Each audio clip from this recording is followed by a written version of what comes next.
KRS ಡ್ಯಾಂಗೆ ಅಡಿಗಲ್ಲು ಹಾಕಿದ್ದೆ ಟಿಪ್ಪು ಸುಲ್ತಾನ್ ಅಂತ ಶ್ರೀರಂಗಪಟ್ಟಣದಲ್ಲಿ ಸಚಿವ ಎಚ್.ಸಿ. ಮಹದೇವಪ್ಪ ಅವರು ಹೇಳಿಕೆಯನ್ನ ಕೊಟ್ಟಿದ್ದಾರೆ. ನೋಡಿ, ಕನ್ನಂಬಾಡಿ ಕಟ್ಟೋದಕ್ಕೆ ಟಿಪ್ಪು ಸುಲ್ತಾನ್ ಏನಿದ್ದಾರೆ ಅವರೇ ಕಾರಣ. ಕೆಆರ್ಎಸ್ ಡ್ಯಾಂಗೆ ಅಡಿಗಲ್ಲು ಹಾಕಿದಂತ ವ್ಯಕ್ತಿನೇ ಟಿಪ್ಪು ಸುಲ್ತಾನ್ ಅಂತ ಎಚ್.ಸಿ. ಮಹದೇವಪ್ಪ ಹೇಳಿದ್ದಾರೆ. ಆದರೆ ಈಗ ಅದನ್ನ ಹೇಳೋಕೆ ಯಾರಿಗೂ ಕೂಡ ಧೈರ್ಯ ಇಲ್ಲ. ಕೆಆರ್ಎಸ್ ಗೇಟ್ ಹೆಬ್ಬಾಗಿಲಿನಲ್ಲಿನ ನಾಮ ಫಲಕದಲ್ಲೇ ಆ ವಿಚಾರ ಇದೆ. ಚರಿತ್ರೆ ಗೊತ್ತಿಲ್ಲದವರು ಚರಿತ್ರೆಯನ್ನ ನಿರ್ಮಿಸೋದಕ್ಕೆ ಸಾಧ್ಯನೇ ಇಲ್ಲ. ಈಗ ಈ ವಿಚಾರ ಏನಿದೆ ಅದನ್ನು ಹೇಳೋದಕ್ಕೆ ಯಾರಿಗೂ ಕೂಡ ಧೈರ್ಯ ಇಲ್ಲ ಅಂತ ಹೇಳಿದ್ದಾರೆ ಎಚ್.ಸಿ. ಮಹದೇವಪ್ಪ ಅವರು. ಶ್ರೀರಂಗಪಟ್ಟಣದಲ್ಲಿ ಈ ವಿಚಾರಕ್ಕೆ ಸಂಬಂಧಪಟ್ಟಂತೆ ಮಾತನಾಡಿದ್ದಾರೆ. ಆಗ ಈ ವಿಚಾರ ಹೇಳಿದ್ದಾರೆ. ಆ ಕೆಆರ್ಎಸ್ ಗೇಟ್ನ ಎಂಟ್ರೆನ್ಸ್ ಏನಿರುತ್ತೆ ಅಲ್ಲಿ ಒಂದು ಬೋರ್ಡ್ ಏನು ಹಾಕಿರ್ತಾರೆ, ಆ ಬೋರ್ಡ್ನಲ್ಲೇ ಈ ವಿಚಾರ ಇದೆ. ಅವರೇ ಇದಕ್ಕೆ ಟಿಪ್ಪು ಸುಲ್ತಾನೇ ಅಡಿಗಲ್ಲು ಹಾಕಿದ್ದು. ಆಮೇಲೆ ಚರಿತ್ರೆ ಗೊತ್ತಿಲ್ಲದವರು ಚರಿತ್ರೆಯನ್ನ ನಿರ್ಮಿಸೋದಕ್ಕೆ ಸಾಧ್ಯ ಇಲ್ಲ ಅನ್ನುವಂಥ ವಿಚಾರ ಹೇಳಿದ್ದಾರೆ.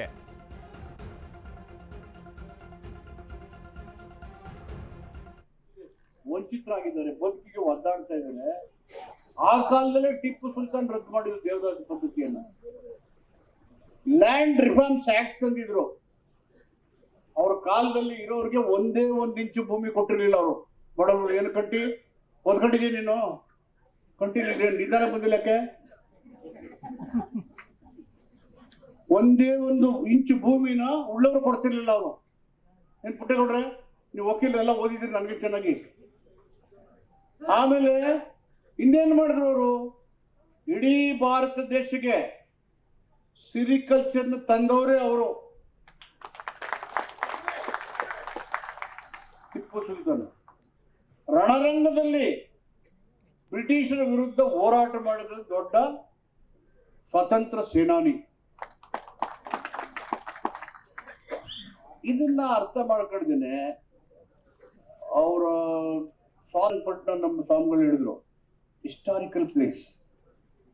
ನೀವು ಕನ್ನಂಬಾಡಿ ಒಳಗಡೆ ಹೋದ್ರೆ ಫಸ್ಟ್ ಅಡಿಗಲ್ಲು ಹಾಕಿರೋದೇ ಟಿಪ್ಪು ಸುಲ್ತಾನ್ ಅವರು ಕನ್ನಂಬಾಡಿ ಕಟ್ಟಕ್ಕೆ. ಏನು ಗುರುಗಳೇ ನೋಡಿದಿರ ನೀವು, ಕುಮಾರ ನೋಡಿದಿರಲ್ಲ? ಫಸ್ಟ್ ಹಾಕೋರು ಧೈರ್ಯನೇ ಇಲ್ಲ ಹೇಳಕ್ಕೆ ಅದನ್ನ. ಯಾಕೆಂದ್ರೆ ಅಂಬೇಡ್ಕರ್ ಹೇಳಿದ್ರೆ ಯಾರಿಗೆ ಚರಿತ್ರೆ ಗೊತ್ತಿಲ್ವೋ ಅವರು ಚರಿತ್ರೆ ನಿರ್ಮಾಣ ಮಾಡಕ್ಕಾಗಲ್ಲ. ಈ ಕಡೆ ಟಿಪ್ಪು ಅವ್ರಿಗೆ ಮಸೀದಿ ಇತ್ತು, ಆ ಕಡೆ ಶ್ರೀರಂಗಪಟ್ಟಣ ದೇವಸ್ಥಾನ ಇದೆ. ಈ ಕಡೆ ಅಲ್ಲವೋ ಅಕ್ಬರ್ ಅಂತಾರೆ, ಈ ಕಡೆ ಗಂಟೆನ ಹೊಡಿತಾರೆ. ಎರಡೂ ಕೇಳ್ಕೊಂಡಿದ್ರಲ್ಲ ಅವರು, ಎರಡೂ ಸಮಚಿತ್ತದಲ್ಲಿ ಇದ್ರಲ್ಲ.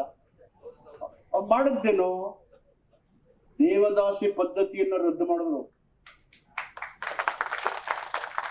ದೇವದಾಸಿ ಪದ್ಧತಿಗೆ ದೂಕೋದು ಯಾರನ್ನ? ಯಾವ ಶೋಷಿತ ಸಮುದಾಯದ ಮಹಿಳೆಯರು ಆರ್ಥಿಕ, ಶೈಕ್ಷಣಿಕ, ಔದ್ಯೋಗಿಕ ಅವಕಾಶಗಳಿದೆ. ಇದು ಸಚಿವರು ಹೇಳ್ತಾ ಇರುವಂತ ವಿಚಾರ ನೋಡ್ತಾ ಇದ್ವಿ. ಮತ್ತೊಂದು ಕಡೆ ಸಚಿವರ ಹೇಳಿಕೆಗೆ ಬಿಜೆಪಿ ಆಕ್ರೋಶವನ್ನ ಹೊರ ಹಾಕ್ತಾ ಇದೆ. ಟಿಪ್ಪು ಹೊಗಳುವ ಆಸೆ ಮೈಸೂರು ಅರಸರನ್ನ ಕಡೆಗಣನೆ ಮಾಡುವಂತ ವಿಚಾರವಾಗಿ ನಾಲ್ವಡಿ ಕೃಷ್ಣರಾಜ ಒಡೆಯರ್ ಪುಣ್ಯ ಸ್ಮರಣೆ ದಿನ ವಿವಾದವನ್ನ ಮೈಮೇಲೆ ಎಳ್ಕೊಂಡಿದ್ದಾರೆ. ಸಚಿವರ ವಿರುದ್ಧ ಯದುವೀರ್ ಒಡೆಯರ್, ಸಿ.ಟಿ. ರವಿ ಆಕ್ರೋಶವನ್ನ ಹೊರ ಹಾಕ್ತಾ ಇದ್ದಾರೆ. ಕೆಆರ್ಎಸ್ಗೆ ಅಡಿಗಲ್ಲು ಹಾಕಿದ್ದು ಟಿಪ್ಪು ಅಂತ ಕಾಂಗ್ರೆಸ್ಸಿಗಳು ಹೇಳ್ತಾ ಇದ್ದಾರೆ. ನಾಡಗೀತೆ ಟಿಪ್ಪು ಅವರ ಅಪ್ಪ ಹೈದರಾಲಿ ಬರೆದಿದ್ದು ಅಂತಾರೆ. ಹೀಗೆ ಹೇಳಿದ್ರೂ ಕೂಡ ಆಶ್ಚರ್ಯ ಇಲ್ಲ ಅಂತ ಬಿಜೆಪಿ ಲೀಡರ್ಸ್ಗಳು ಆಕ್ರೋಶವನ್ನ ಹೊರ ಹಾಕ್ತಾ ಇದ್ದಾರೆ. ಕಾಂಗ್ರೆಸ್ಸಿನ ನಾಯಕರಿಗೆ ಹುಚ್ಚುನಾಯಿ ಕಡ್ದಿರಬೇಕು. ಕೆಆರ್ಎಸ್ ಕಟ್ಟಿದ್ದು ಯಾರು ಅಂತ ಎಲ್ರಿಗೂ ಗೊತ್ತಿದೆ. ಹೀಗಂತ ಬಿಜೆಪಿ ಸಂಸದ ಯದುವೀರ್ ಒಡೆಯರ್ ಅವರು ಹೇಳಿಕೆಯನ್ನು ಕೊಟ್ಟಿದ್ದಾರೆ. ಎಚ್.ಸಿ. ಮಹದೇವಪ್ಪ ತಮಗೆ ಬೇಕಾದಂತೆ ಮಾತನಾಡ್ತಾ ಇದ್ದಾರೆ. ಮೊನ್ನೆ ಎಲ್ಲ ಯತೀಂದ್ರ ಅವರೊಂದು ವಿಚಾರ ಹೇಳ್ತಾರೆ,